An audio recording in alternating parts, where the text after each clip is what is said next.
Hey, everybody. Bob Knakal, Chairman and CEO of BKREA, coming to you with another episode of the Bob Knakal Show. And I could not be more excited.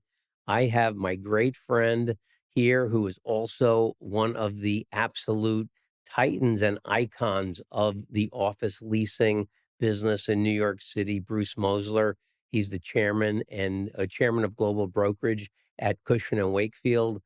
I admired Bruce from afar for a long time. We even got to work together for a few years after Cushman Wakefield bought Massey Knakal. But I'm so excited to hear his story, a little bit about his experience coming up through the ranks of the office leasing brokerage world in New York City. How he's had so many different types of jobs at Cushman and Wakefield, ultimately rising to the chairman of Global Brokerage. And I think you're really going to enjoy it. Also, I want to send out a special thanks to the great folks at Crexy who are sponsoring today's episode. Crexy is the most powerful platform on which to prospect, research, and do any commercial real estate deal that you want to do.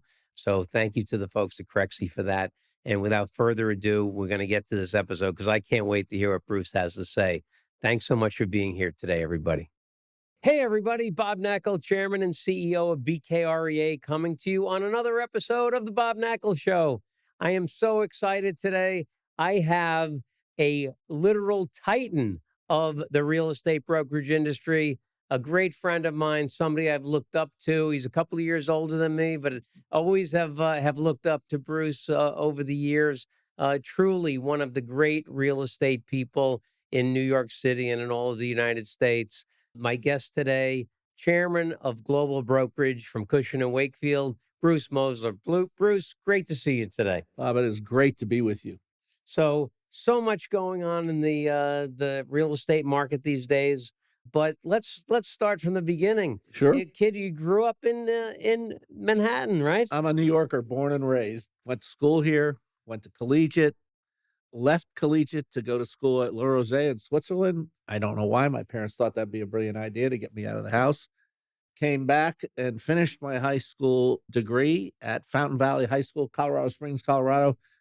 And then went to Duke to meet my wife. There you go. There you go. Well, I got to tell you, Bruce, one of the things that really got me so intrigued as a kid, wanting to get into spend more time in the city, not necessarily real estate at the time, but I remember when I was a kid, we lived out in New Jersey, and my father's parents lived on East 73rd Street, and we'd come into the city, once every couple of months, and my eyes would bulge seeing all the big buildings in New York. What was it like growing up in New York? And did those buildings just become, oh yeah, there's another 40-story building? I think there's a little bit of that. You got on the bus to go cross town. I lived at East 84th Street, got on 79th Street crosstown bus, and every stop was another building, Now, I was always fascinated by the architecture in this city. For me, I'm a visual person, and seeing the buildings and seeing the architecture, this was something that I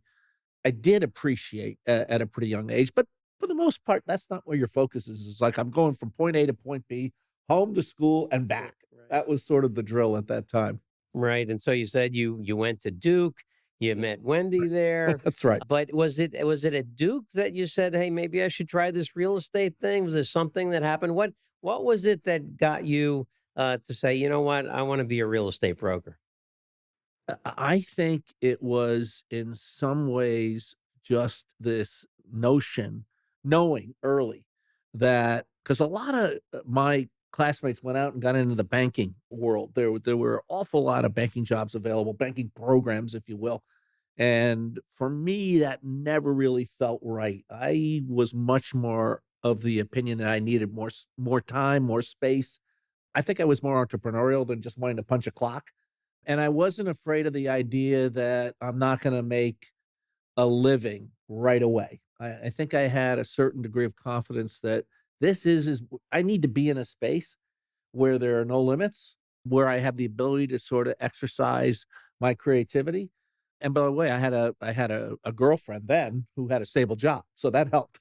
Right. And I always say that real estate brokerage is probably the purest form of meritocracy that there is. You get out of it what you put into it. But so you finish up at Duke, and that first job, that was at Newmark, if I'm not Yes, it was. mistaken, It right? was Barry Gosselin was kind enough to throw the lifeline, hire me. It was a great experience, to be honest, because Barry ran a shop that basically was a meritocracy. If you succeeded, you were able to move up the ranks. If you didn't, by the way, I remember having conversations with Barry Gosselin early in my career to say, after a year, nothing happened. I'm grinding away. I'm not seeing deals happen. And he had to sit me down and say, it doesn't happen that fast. And I think in no small part because of his willingness to sort of let me develop, I survived. Well, that's Early days, it's survival. you got to have the stick to itiveness to keep going. No question. We always say you got to keep pounding the rock. That Stonecutters Creed. You got No to doubt just keep about it. going. All right, so you're at Newmark, and you leave Newmark. You go to another firm. I did. I went to Edward S. Gordon. That was sort of the, high flying, I think, That was the the place. place to Mhm. be in many regards. And here again, life is fortuitous. You meet people along the way that are meaningful to you. I met Ed Letterman. Ed Letterman was running the young brokers, and Ed was a disciplined guy, and Ed expected you in at 7:15, 7:30.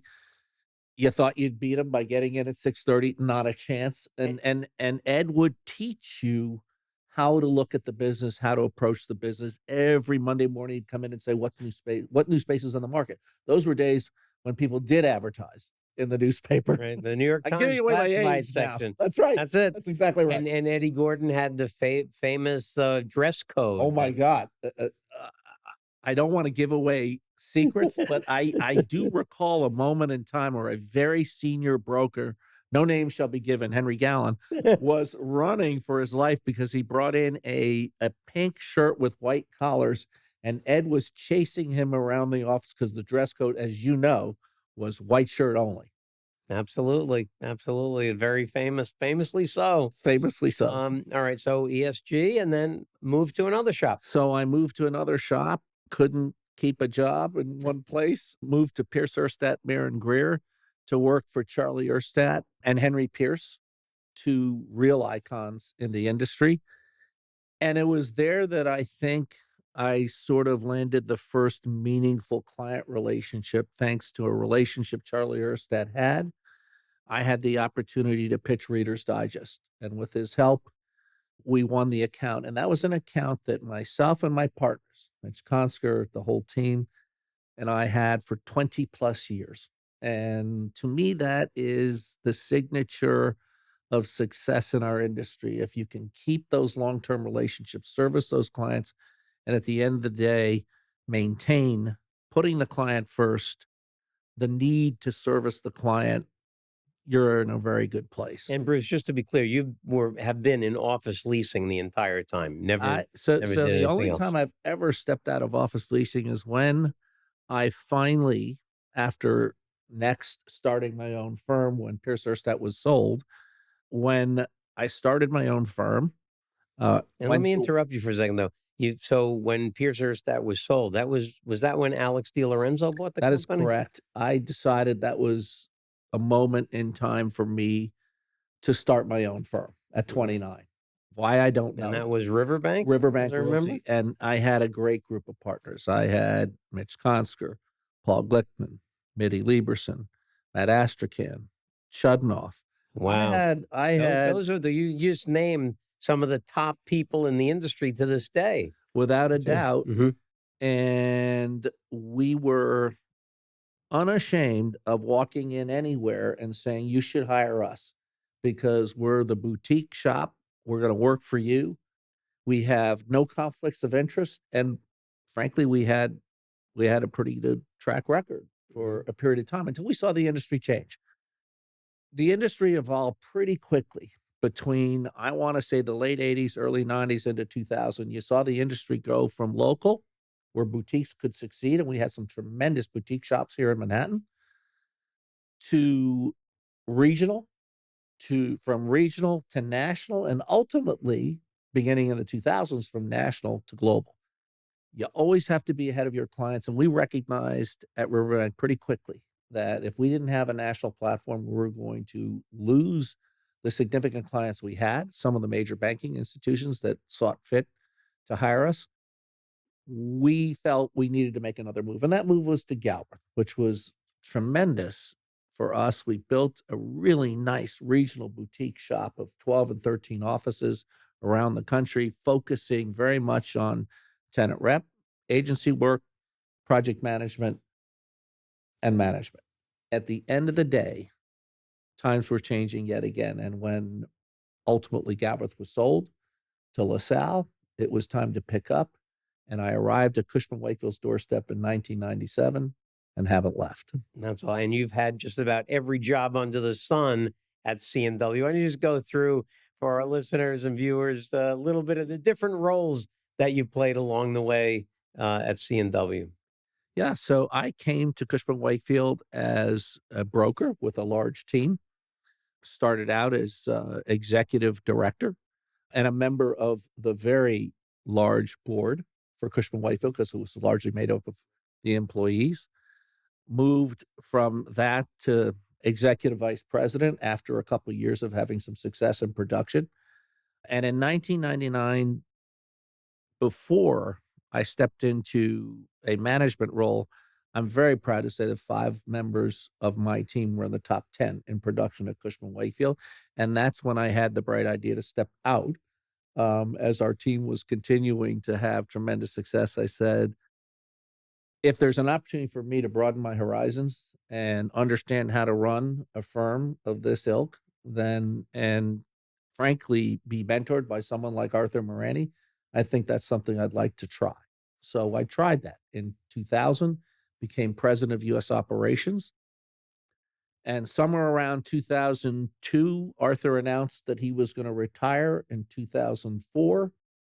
Really, 5 would be the first year. Said that in his view, there were a couple of people who was going to choose from, tapped me on the shoulder, tapped someone else on the shoulder. And lo and behold, in 2005, became CEO of Cushman and Wakefield, the brand I had always aspired to be at just by virtue of, I think it's the most recognized brand in real estate today, tomorrow, and in the future. There you go. Love it. Love it. So, Bruce, so you've had all the different roles, but it seems to me, watching you from a few years when we were together, Yes. you guys, thank you for buying Massey Knakal back in 2014. Thank you for joining So us. it was Made great a to profound difference. great to work with you during those years. But seems to me that you're happiest making deals. Is that the case? Yeah, I think so. Look, I think I wouldn't change any part of the journey, so to speak. It's a remarkable privilege to represent an organization as a CEO globally, to travel to different cities around the world and to deliver the message, the beyond the elevator speech, to deliver the strategic message that says, this is your Cushman Wakefield. This is who we are, and this is who we're going to be, and we're all in it together. One of the first things that I did, Bob, when I became CEO was take the opportunity to go back to our parent company and say, if we're truly going to achieve the results you want, increase our bottom line, then we need alignment and I need more people in ownership. And they were very, very kind and I think wise to say, you know what? We're willing to sell back a piece of the firm at par. No, I mean, at the true proper valuation. And I was very fortunate that I had enough folks that believed that we could create the value proposition. So around the globe, we had to keep it to under 500 investors. We had people invest. And I took that on as a remarkable commitment, but also a huge fiduciary for me to say, I've got to make this work for all shareholders, our parent company, our employees, and everyone else. So that changed, if you will, my own view of what my responsibilities were. I was taking on some additional responsibilities and I took it very seriously. I was surrounded by tremendous people. And I think that if your team is great, you can be great. And in the end analysis, we came up with the idea that we would increase our bottom line, by '07 to a certain percentage. I'll keep it to myself. We would do it through 7 key initiatives, and as I said, we had to do it by '07. So we were the 7 by 7 by 7 team. And indeed, by '07, we had increased the bottom line, grown the revenues. Now, look, we had the wind at our back from 2005 to 7. The industry was taking off, as you well know. So we went from 800 million in revenue to about 2.3 billion in revenue. But more importantly, our margins increased dramatically. And I believe that's because we had a very aligned business. We had broker owners, we had manager owners, we had parent ownership, that alignment, and frankly, making sure that everybody kept to their commitments drove the business. And very proud to say in 7, we sold it to Exor, the Agnelli family, and they were terrific partners. And then, of course, 8 and 9 happened. And I believe that's the moment in time where I probably learned the most. I hope I was the most effective as a leader, because there are 2 ways to approach a downturn. You can take that on and you can have a hope certificate, or you can right size your business and tell people when we get to a certain point, this is where we're going to be. We have to keep the machine intact to grow market share. My message to our team at that point was, this is a unique opportunity in 8 and 9 now to be of help to our clients and grow our market share. And I think C&W came out of that in 10, a better company, if you will, and a more aligned business, and ultimately with our brand completely intact. Yeah, I mean, downturns are always where you see true character, where you learn the most, and if you can get through it, it's the chip on your shoulder that always stays there. So, That's exactly right. kudos for what you did, and that's a lot of responsibility. Of hundreds, if not thousands of people relying on you for their livelihood. A lot of responsibility there, but tremendous job. And Bruce, I do a lot of podcasts. I'm on a lot of podcasts. I love the science of brokerage. Yes. I love talking about it. In your role as a broker, Mm. let's talk a little bit about what was the aspect of the business that you love the most. What really gets you juiced up? Well, I think there are 2 parts of brokerage that make it the business that it is. First of all, let's be clear. It's become a very sophisticated business today. Transactions are structured transactions. Everything is balance sheet driven. In addition to being balance sheet driven today, we're looking at not just the accounting aspect of the deal, but the labor analytics of the deal, right? We're looking at workforce issues. We're looking at cost of labor issues so all these things are part of what you have to factor into the strategy of the pitch. I love the pitch itself, and I love developing the strategy, and I like going back and forth with my peers saying, I think the focus has to be here, and someone else has to say, or will say, no, the focus needs to be over here. So the first thing that I learned is that it's a team sport. And I love that aspect of it, right? I played rugby in college. I had a great time with that. But a team sport to me allows you to have the benefit of input from some really smart people. It's good to think you know a lot, but there's so much talent out there. So the team sport aspect, bringing the right resumes to the presentation so that you can say to the client, we have the experience doing this. And then the final analysis, deciding exactly what you're going to prioritize. And the pitch itself, I love being in that room. I love sitting opposite the prospect. I love trying to think it through from their perspective. And I love the competition. So, and let's face it, if we're really good, we're winning some of the time. No one wins all the time. If you're batting 300, this is baseball. You're batting 300, you're a rock star. If you're batting 400, you're going to Hall of Fame. Probably a 300. Let's face it. Yeah. So the thing is, it's not for everybody, because no matter how good you are, you're not going to win the day every time. But if you're up for the creativity, if you're up for understanding that as sophisticated as this business has become, we need to bring a lot of different experts to the table. And if you're able to go through the ups and downs, you touched on it before. This is a business that has ups and downs. We go in cycles. You have Through to no fault of endure. your own. It's always been, always It's has the been, market. is, always will be cyclical.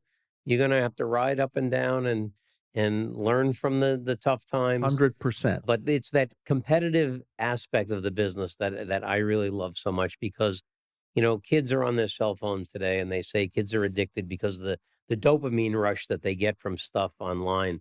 And I think in the same way, there are several times during the course of a transaction where you get that dopamine rush. You find out, hey, this tenant's looking for space, or the owner wants to lease the space, and then you do the pitch and you win, you get pumped up, and then you go to the market and you come close to making a deal and you get pumped up, and then you get your document signed, you get pumped up, you go to the closing, so many different Exactly. times to win. And if you're working on so many transactions at once, it's just full of really positive feedback. And I think it's almost like what economists would refer to as a positive feedback loop. You do something, you work really hard, you do something, you get good feedback, and then you want to do it even better the next time. So, and as we said, tough times in the business, you have to have that stick to itiveness and get through it. And I think over the years, you learn more from your failures than your successes. So I hate to put you on the spot because we didn't go over questions beforehand, but I think I know what you're going to ask me. what's a failure that you had that you thought was really a good learning moment, whether it was in a pitch or in the middle of a deal or something where the light bulbs went on and said, "Oh wow, I really have to change the way I'm doing that." Yeah, so I think one of the first really outstanding teaching lessons that I was a a part of and privy to was when we represented Reuters before they became Thomson Reuters in the 3 Times Square, if you will, endeavor. Along the way, um, we looked at the deal in so many different ways as we began to focus on it. How could it work?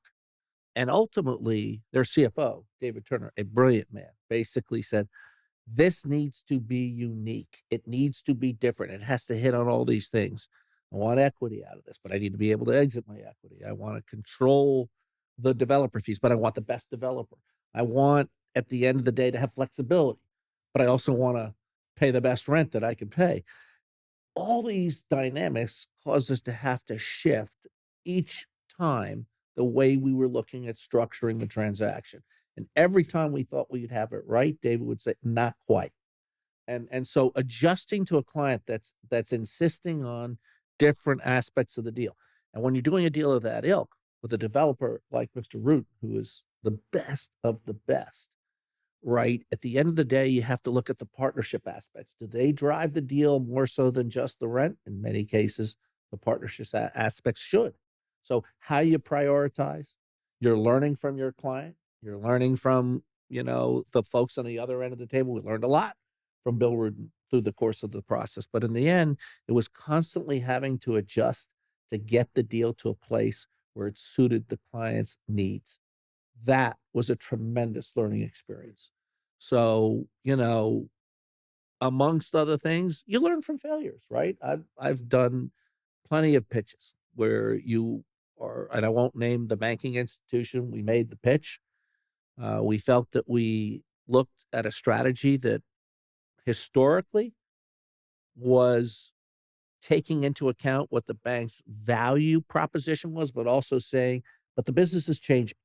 So you may want to consider a location that for the workforce of the future looks a little bit different. We thought we hit it on all cylinders. At the end of the day, we walked out feeling pretty good. But in this town, I hate to tell you, pretty good, even great. Sometimes with the competition that's out there, it's just not your day. And so you go back, you debrief, you hear about what you could have done better. And in many cases, you learn from it, and the next time out, you'll win the day. So I've had success and I've had failure. At the end of the day, I've never done a deal on my own. My success is a team success. And I mean that. The platform matters where I work, the people I work with make the difference. And the fact that we have all these resources to bring to bear, from workplace innovation to labor analysis to AI, which is coming down the pike like a freight train, it's going to make us all better.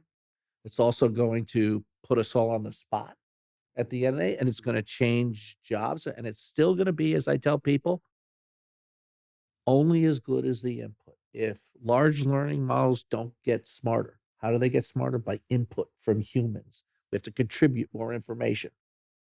If that contribution slows or stops, the technology slows or stops.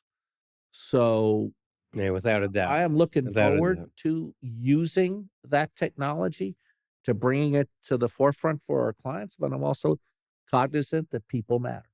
What's your negotiating style? How would you Yeah. characterize your negotiating style? That's a really good question because, of course, I have a view, but that doesn't mean that Yeah. I'm looking No, at but it like, how do you in the. approach things? So And I this is here, this. here, I yeah, find that this is kind of consistent in life. You're negotiating with your clients, but you're negotiating with your wife. You negotiate with your yeah, kids. yeah. It's all. But we seem to have like That's right. similar styles with every aspect of your life. I can begin with what it's not. I'm not a person that believes that you should be scorched earth or that every deal point should have the same value proposition as the next one. So the first thing that I try to understand from my clients are what are the most important issues, the must-haves. What are the we'd like to haves? What are the not so important, but we're going to put it in the mix and see if we can get that. So I like to do homework up front before I start the conversation. I don't like to approach a conversation as either we get it all or not. That approach to me usually ends up in a bad place. So I try to be cognizant that we're building a relationship with this other landlord on behalf of our client as well for the long term. So if it's a tough conversation, I want to take that on. I want the client to be able to be confident that we'll tackle it, but not put them in that place. But in the analysis, in the end, I believe you prioritize, you focus on the must-haves, you get the as many we'd like to have points as you can, and anything else is absolute icing on the cake. There you go. So it's not kill or be killed All for right. me. Favorite deal you ever did, and why was it the favorite?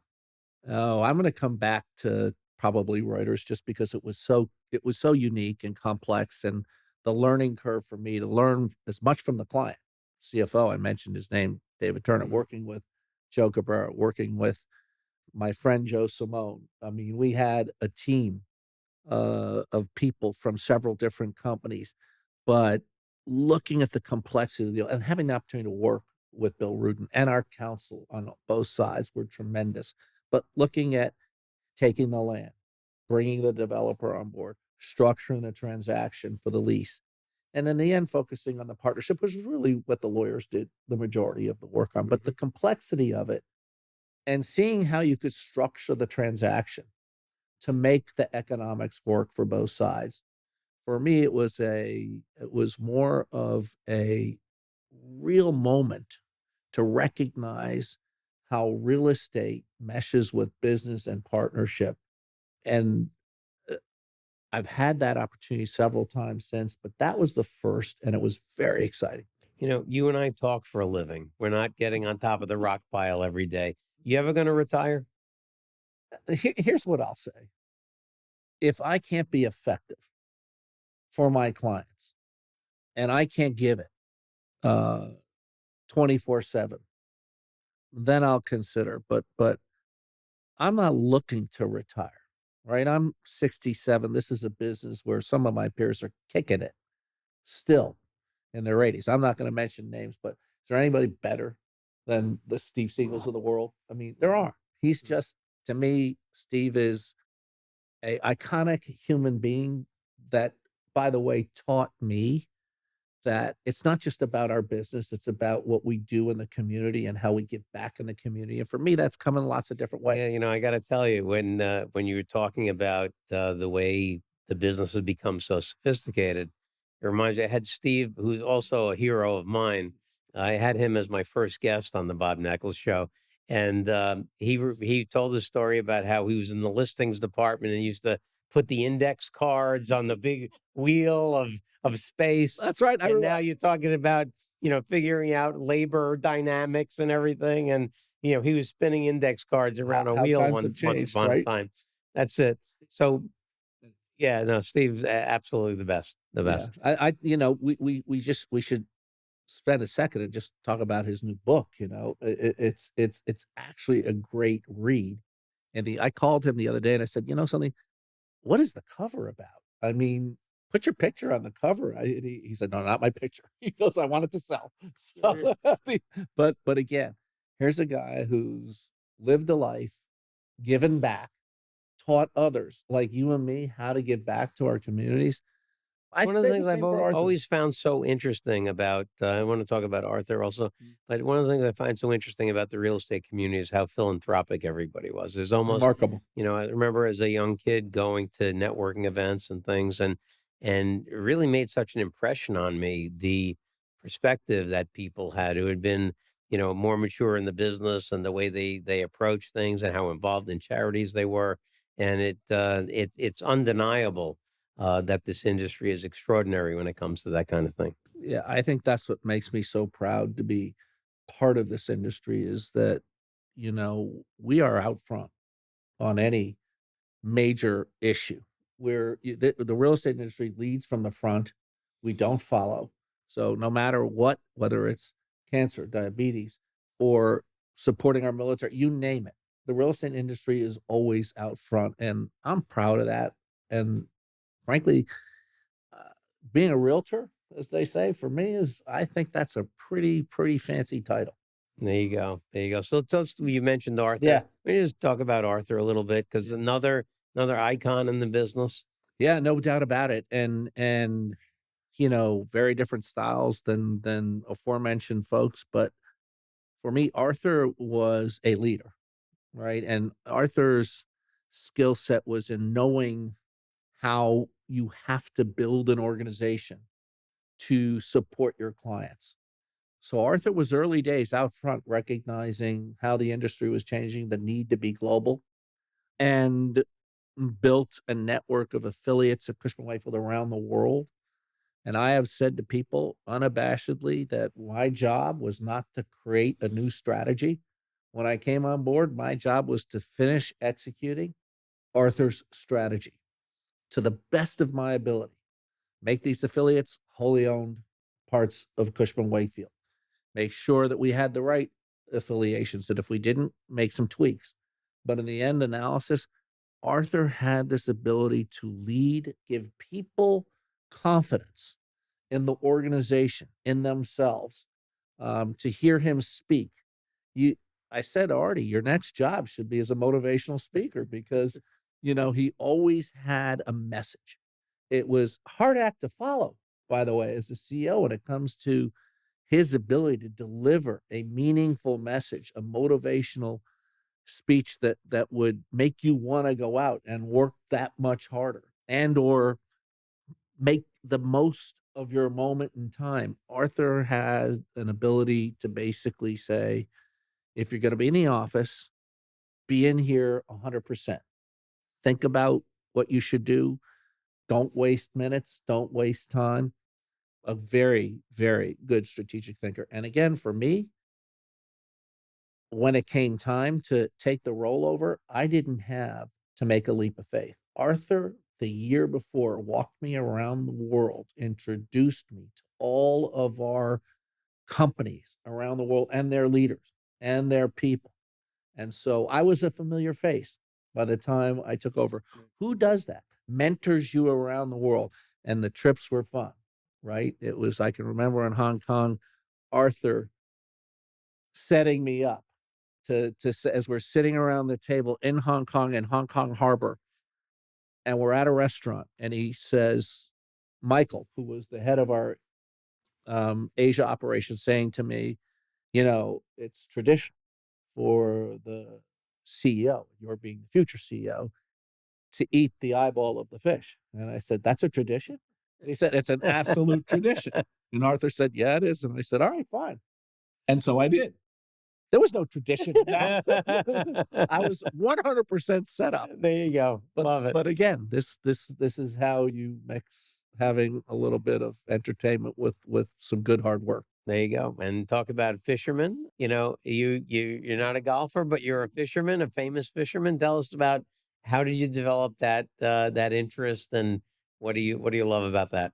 So at a very early age, my father loved both boating and fishing.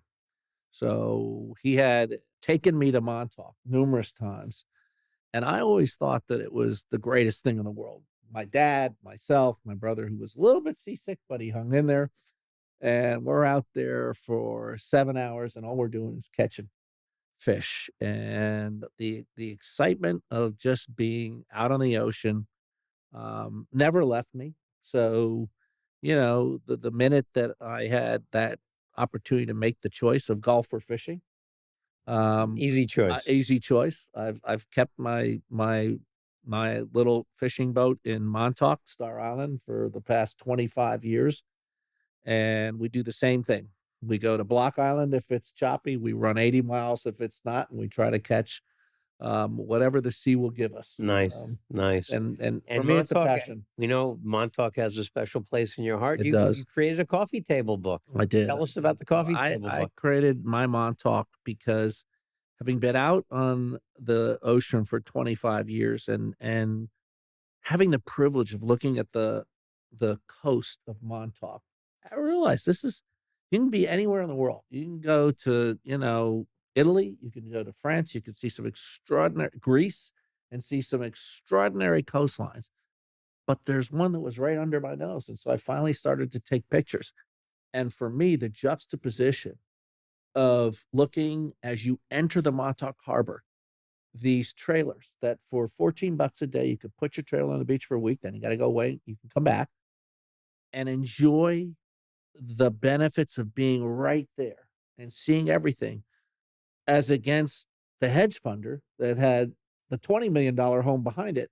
I said, this is Montauk. It's this mesh of different cultures, different people from all walks of life that walk in through that town and enjoy it in different ways sometimes, but in other times the same way. And so I've always loved Montauk. I felt it's just a mosh of a mosaic, if I want to use David Dinkins' line, of these different cultures, different people that hang out together. You also have the largest commercial fishing fleet, other than Gloucester, on the East Coast of the United States. And these guys go out and earn a living the hard way every day. Some of them are veterans who've served this nation. These guys go out, earn a living, bring it back, give I you the experiences didn't I had realize as a that. kid. That's And great. and for me, Montauk's a very special place. And again, the beaches, the lighthouse, remembering that in World War II, there were some submarines that weren't too far. There were some Nazi submarines that weren't too far off our coastline. So there used to be an old pillbox there that's not there anymore in front of the lighthouse, but I remember it. So I've watched it change over 40 years, and I wanted to capture some of that in this little coffee table book with a couple of essays. That's awesome. That's awesome. So, Bruce, as we wrap up, there are hopefully some young kids watching or listening to the show who are a year, 2, 3 years maybe into the business that want to be top office leasing brokers, whether on the tenant rep or on the agency side. What advice would you give someone who's relatively young in the business but wants to get to the top of the office leasing world? I would probably say there are three things. They may not be the typical, if you will, I guess, um, bullet points for what creates success. I think you got to bring a passion to the table. You must love what you do. You also have to be willing to work, to understand your product. Um, when I grew up in the industry like you, we would walk around. We didn't have the ability to, at the end of the day, have at our fingertips every building and every tenant and every location. Remember canvassing back Uh, in the uh, day where you could just get on the elevator and go up to the top go up to floor the in any top floor. building? Different days, Yeah. right? Today, buildings are hardened, and thankfully so. But these were different days. So you have to bring it in terms of your commitment, and you have to be willing, in my opinion, to wait for success. The key, in my view, is to be patient, but that doesn't mean not working every day. as many hours as you're willing to work, the longer the better. But be patient for the success because you want to be a long-term thinker. You don't want to do a deal for the sake of doing a deal, but success will come if you're committed. So being committed, bringing it every day, being passionate about what you do, and let it happen. That's awesome. Awesome advice. Well, it's great to be with you. Well, Bruce, this was fantastic. I tell you, I've watched you from afar for many years, and you've always been an inspiration in every way. I feel blessed that we were able to work together under the same roof for a few years, which is absolutely outstanding. And I say you've had such an unbelievable career, and I wish you nothing but even more success as you continue on. Keep going. As I always say, keep on going, keep on growing. And thank you so much for spending time with us today, Bruce. Really appreciate it. Bob, thanks for having me. And I'm sure I'm over my allotted time, but I do want to say this. It has been a privilege, not only to spend the couple of years we did working together, but I remember when we merged our businesses and I would go to the sort of the final Massey Knakal, now Cushman Wakefield Massey Knakal events, and the culture you guys created to me was very unique. It fit within the Cushman Wakefield culture. It was people first, recognizing effort, then success. And I mean effort first, then success, and the importance at the end of the day of having compassion. I think you guys built that, but most importantly, it's been an honor to be with you. Great. Bruce, thank you so much. Love you. Love you too. Hope you enjoyed the show, guys. You don't want to miss the next episode. Please subscribe. And don't forget, there's an opportunity to be in the live studio audience. So follow us on social media, and we'll make announcements about when the next filming is going to take place.